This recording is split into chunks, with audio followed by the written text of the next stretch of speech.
Hi, ഈ ബാക്കി കിടക്കുന്ന നാന കണ്ടോ? അതിൻ്റെ കൂടെ കൂടിയിട്ട് 5-6 വർഷമായി. അപ്പോൾ ഇന്ന് ഞങ്ങളുടെ അവസാനത്തെ യാത്രയാണ് കേട്ടോ. ഇന്ന് വാഹനം കൊടുക്കാൻ പോവാണ്. ചെറിയ സങ്കടമുണ്ട്.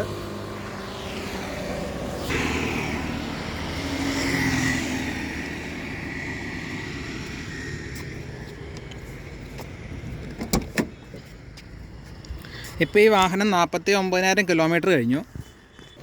ബാക്കിലെ ടയറിന് കിട്ടിയ മൈലേജ് 48,000 കിലോമീറ്റർ കിട്ടി. ഫ്രണ്ടിലെ ടയർ അപ്പം 2 പ്രാവശ്യം മാറി കേട്ടോ.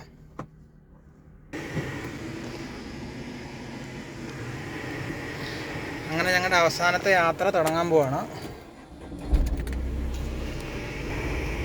ഈ വാഹനത്തെക്കുറിച്ച് പറഞ്ഞാൽ ഇതുവരെ വഴി കിടക്കേണ്ട ഒരു അവസ്ഥ വന്നിട്ടില്ല. പിന്നെ വലിയ കംപ്ലൈൻറ്റുകളൊന്നും തന്നെ വന്നിട്ടില്ല. നല്ലൊരു വാഹനമായിരുന്നു. ഈ വാഹനം പുറമേ നിന്ന് നോക്കുന്ന ഒരാൾക്ക് ഇഷ്ടപ്പെടത്തില്ല. പക്ഷേ ഇതൊന്ന് ഓടിച്ച് നോക്കിക്കഴിഞ്ഞാൽ ഈ വാഹനത്തെ വളരെയധികം ഇഷ്ടപ്പെടും. ഈ വാഹനത്തിൻ്റെ അകത്ത് നല്ല സ്പേസ് ഉണ്ട്. പിന്നെ ഓടിക്കാനാണെങ്കിലും നല്ല സുഖമാണ്.